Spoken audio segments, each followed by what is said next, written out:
Hello, I am Dr. Mirela Cerneianu, and I welcome you to the Wellness Optimizing Warrior MD podcast, the WOW MD podcast. I am not your typical wellness coach, and this is not a typical wellness podcast. Here, I'll discuss educational facts about health, hormones, intimacy, anti-aging, and beauty trends, all very hot topics, to empower you to make great choices when it comes to your health and to your body. I want you to go, wow, I did not know that. Or, wow, this is going to make a great difference for me. Our healthcare system is broken and it needs a revolution. You and I can start one today. I am willing to share my knowledge with the world if you're willing to listen. Let's get started. Welcome again to another episode of the Wellness Optimizing Warrior MD, the WOW MD podcast. I think it is a good fit as this 1-year anniversary of the podcast continues to continue talking about being healthy and how we are becoming sicker and weaker and more infertile as a population, as well as discussing in this podcast how our healthcare system plays into this scenario.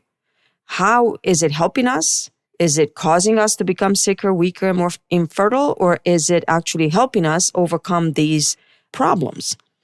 Talk about staying healthy or becoming healthy, as well as what it could cost you in money, time, and lifespan to actually ignore all these issues. Now, some of us, and that could be very many of us, both men and women, unfortunately, do not value their health until their health is gone. And suddenly they're confronted with this problem, an illness, an autoimmune problem that's a major issue, cancer, which is the ultimate scare, or a serious imbalance that is affecting their ability to function. It's creating chronic weakness or possible permanent disability.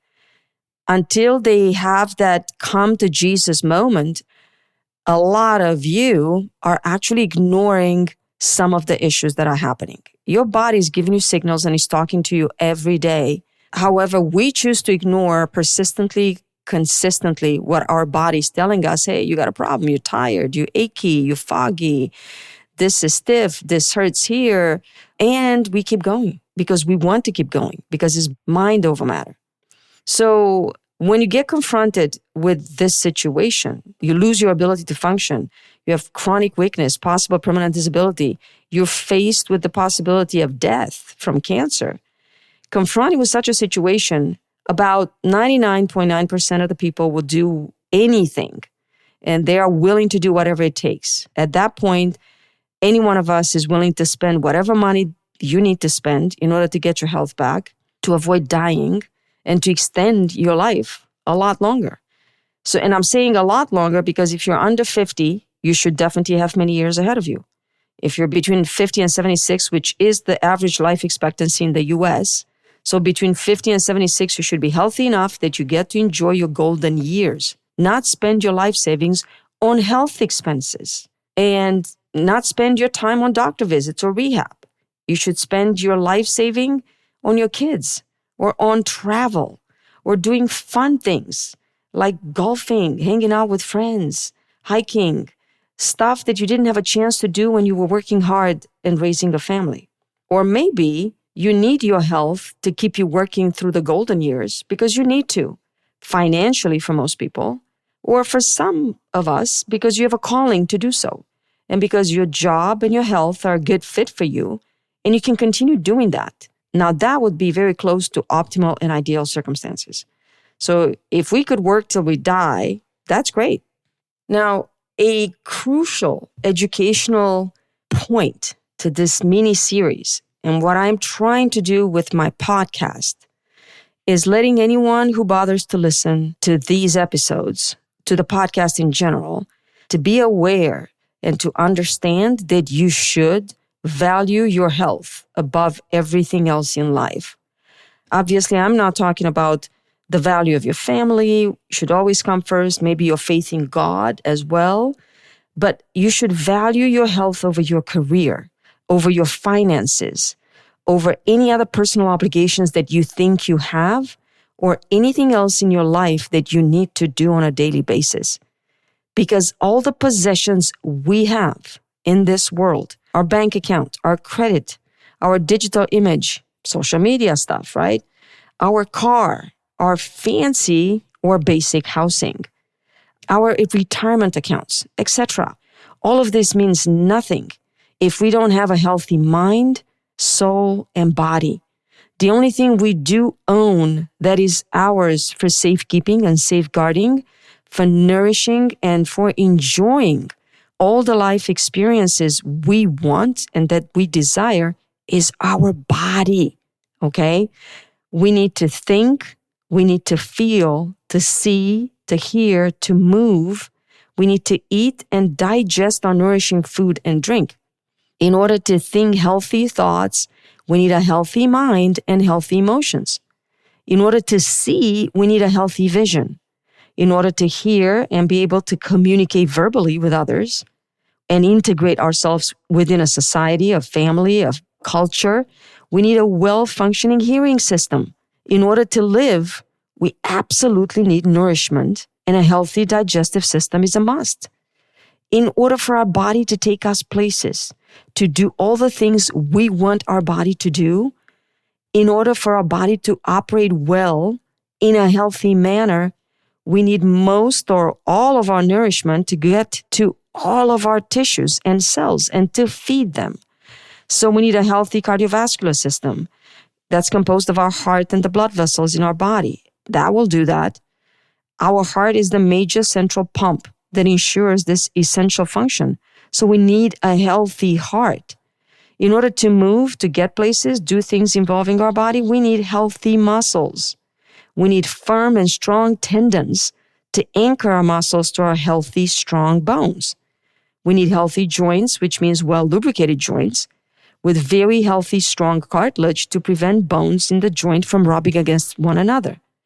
Our body is an extremely complex and intricate marvel. This is why many people who understand the complexity of the human body, who understand the complexity of the universe, end up believing in God. Because simply put, our body is a miracle. As a doctor, I'm absolutely amazed anytime I think about the big picture. And every time I try to explain to our patients how our body works. Here's the key issue. Why do we take our body for granted? We do. You know we do. You do it, I do it, we all do it. Now, of course, we do all the things we need to do. From the moment we wake up to the moment we go back to sleep, we don't really spend time deep in thought about everything I just told you just now. We don't think about all the things that our body does for us. We take them for granted. Do you really think about, oh, I moved this way today, or I felt this way today, or my heart beat this fast today at this point? Maybe. Very few people do that. Now, on the other hand, do you think about your job? Do you think about your career? Do you think about your experiences? Do you think about what you plan to do next in the day? Well, for all of these things, you unfortunately or fortunately, you need your body to take you where you want to go. And you need your body to be healthy and fit and able to do all the things you want it to do. So again, I ask the questions. Do we, you and I and everybody else, should we start thinking about our bodies? And how about a yes, we do? Now let's start with something simple. For example, let's think about, and again, please feel free to turn me off if you think I'm going cuckoo again, but how about thinking about our diet and our exercise? And again, this is not the, oh my God, she's going to get into this diet and exercise again. I'm going to turn you off, woman. Stop listening. You might be missing out on valuable arguments I'm presenting on why almost everything in holistic medicine focuses on diet and exercise. Let me start with exercise. Why does it matter if you exercise or not? Well, because without exercising and moving and stretching and flexing your joints, your muscle and your bone and your joints will start to deteriorate and you will become metabolically ill. That means your metabolic pathways will become dysfunctional. Your ability to process the nourishment and to extract and generate and use the energy from the nourishment will be majorly impacted and dysfunctional. That will lead to inflammation, weight gain, fatigue, achiness, foggy brain, and mood changes, as well as many other health issues and hormone imbalances, and ultimately possibly cancer and autoimmune disease. So let me talk about exercise a little bit. Let me answer this question that I get quite a lot. What is the best exercise or the ideal exercise? Well, let's talk about that for a second. First of all, there is no such thing as the ideal exercise. However, that might not be completely true because there are certain types of exercise that will get you closer to achieving a certain goal.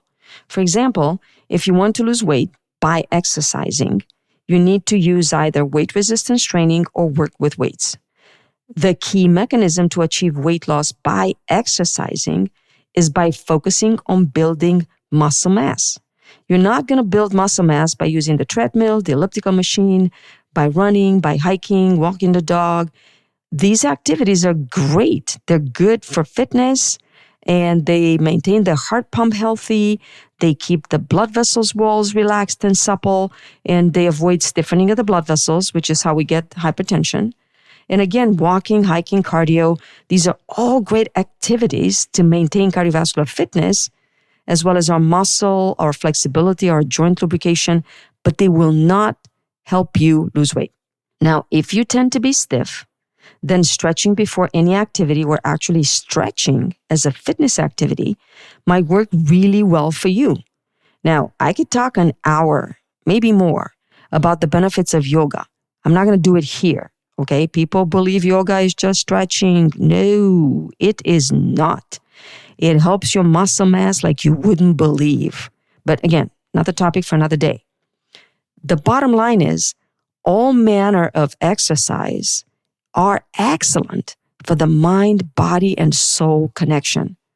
When you are in a yoga class, a Pilates session, a high-intense interval training class at the gym, or you're really spending time at home in front of the TV following a fitness video, you are in the moment.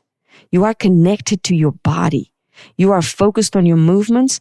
You are working hard to coordinate your movements, and you're paying attention to the instructor and to how your body is responding to commands. You are focused on coordinating whatever fitness activity you're engaged in with your rhythm of breathing, with your heartbeat. You also pay attention to how your body feels. And ultimately, any form of exercise where you do not think about your daily worries, your life problems, where you leave the past behind, and you are not looking ahead into the future, you're simply being there in the moment, breathing, moving, just being in the moment. It's an actual moving meditation.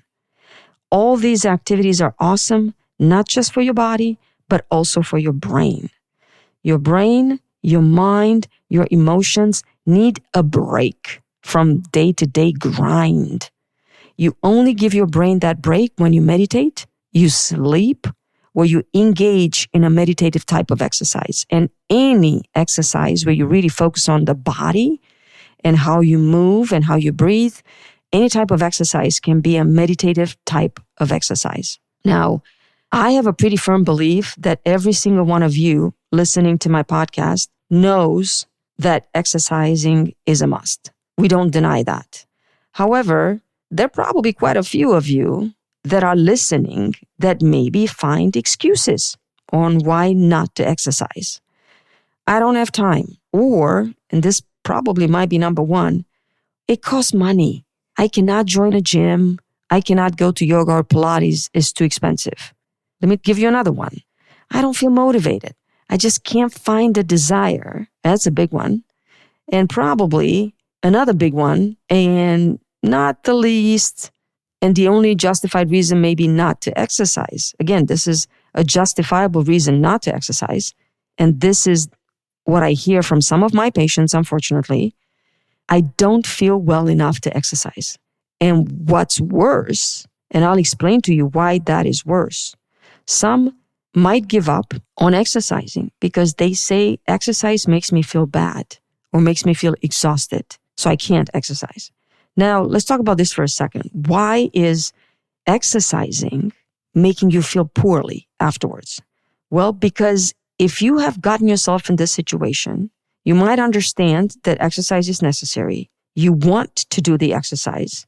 Sometimes you force your body to do it at a time and a place in your life where your body is not healthy and not equipped to give you the performance you need and the performance you want. However, with humans, all of us, it's always mind over matter.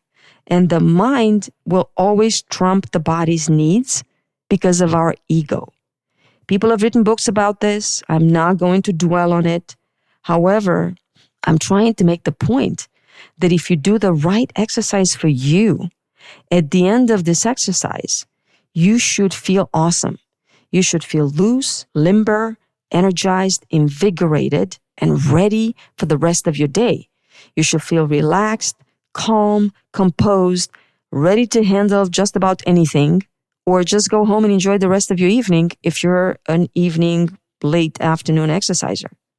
Now, most of us, and I admit to this, myself included, do push our bodies beyond the point where we should push it to. And that's unfortunately how we get injured.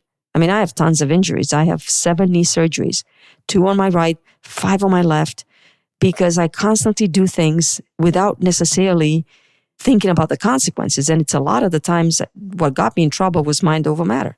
Sometimes these injuries are very dramatic. A ligament rupture or a torn meniscus, a tendon rupture or a ruptured muscle. Sometimes what we unfortunately get is simply wear and tear by constantly pushing a little bit more here, a little bit more there, a little bit more exercise, a little bit longer.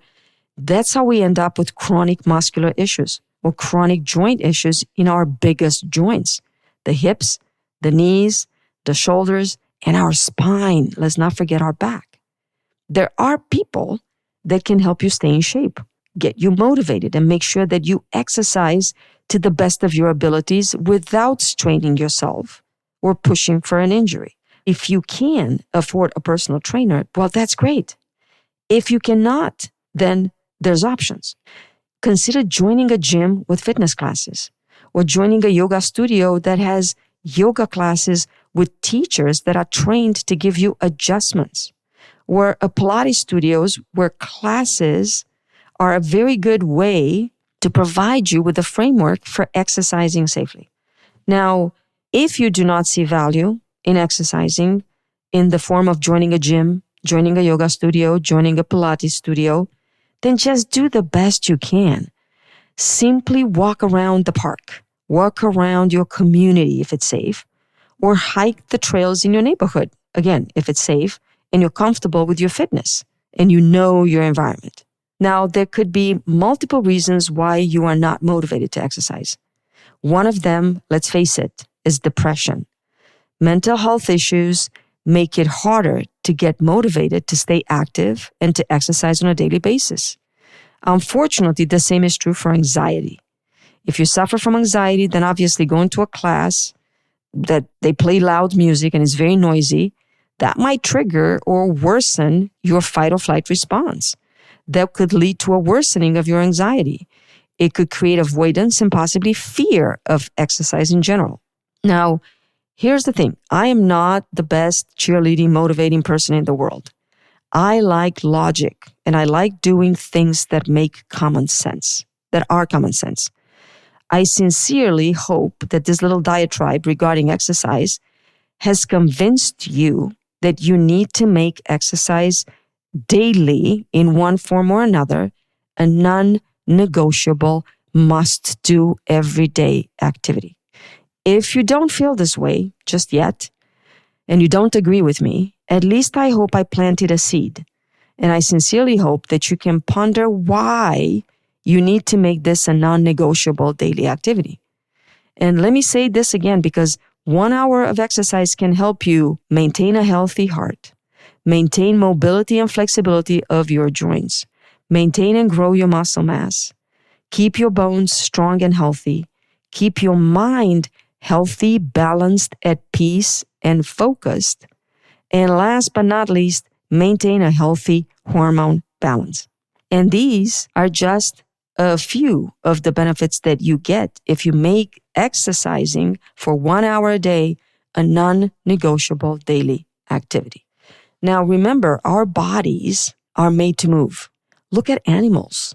Everybody else in the animal kingdom is made to move. No animal is static. They're constantly moving.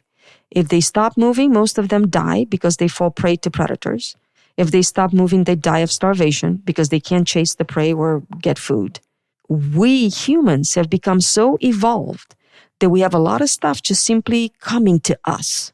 You can achieve so much by just using your car. That means we no longer walk places. We no longer bicycle or run. We just drive. Now, that's extremely convenient as it allows us to travel great distances and accomplish many tasks in a much shorter period of time than we used to do before, when we used to run and bicycle a lot more. Unfortunately, driving has also led to a much more sedentary lifestyle. So be aware of that. Consider taking the stairs, 3 to 4 floors up. Don't take the elevator. Consider parking as far away from the entrance of the mall, of the office, of the supermarket as you can so you get some extra steps in.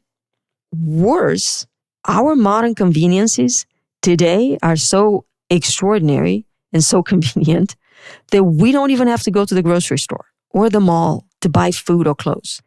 We purchase them from the convenience of our home using a computer or our magic, addictive iPhone or Android. And we also have various delivery services which get the food and the clothes delivered to our house, okay? So consider that we have evolved to having such a very convenient lifestyle, unfortunately, to make us extremely sedentary and have everything come to us instead of us going places. That is why it's more and more important that we continue to find time to exercise 1 hour a day and stay as active as we can the rest of the time. Now, I did take a little longer to talk about this than I intended to, because I kind of got going and I got really excited about it. So I am going to give you a break for now, but I want to continue this topic and go to the second, exercise and diet. These two are hand in hand.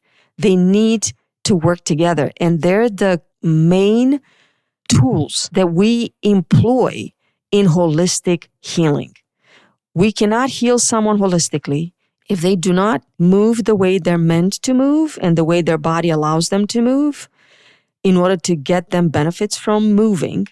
And if they do not eat the way they're meant to eat and the way their body needs them to eat in order to provide healing. So let me come back in the next episode and talk a little bit more about why our diet is important. Why, I promise that's going to be super short. I'm not giving you a lecture about diet. Go back to my previous episodes. I talk a lot about diet. But I want to talk more about the value of doctors or providers that look at these two key things and talk to you about exercise and about diet. And the value of having people on your team that are going to help you achieve the health that you need. And first and foremost, maybe for some of you who are very healthy, just keep you there, keep you healthy, okay? So thank you for listening. Stay tuned. I'll be back next week with more on the staying healthy topic. Thank you so much for listening. If you are one of my faithful listeners and you are finding value and enjoying these episodes, please feel free to leave me a review on whatever platform you're listening to. Also, if you find the content in these topics useful, not just to you, but to someone else, a friend, a loved one, or simply an acquaintance that you know could benefit from the knowledge I share here, please feel free to forward my podcast to them. If you live in California and you'd like to work with our practice to help you achieve your wellness goals, please go to our website, www.herabeautyandwellness.com, and request an appointment. It will be our privilege to help you in any way, shape, and form we can. Any suggestions on a topic of beauty, wellness, or anti-aging are welcome. All you have to do is go to the website, leave a suggestion into the AI chat, and I promise you, if you ask, I will listen and add your suggestion to my list of topics that I want to get to as soon as possible. Please join our Facebook group, The Wellness Optimizing Warrior MD. It's a small growing community that focuses on wellness, on what's new, what's safe, and what works in beauty, wellness, and anti-aging.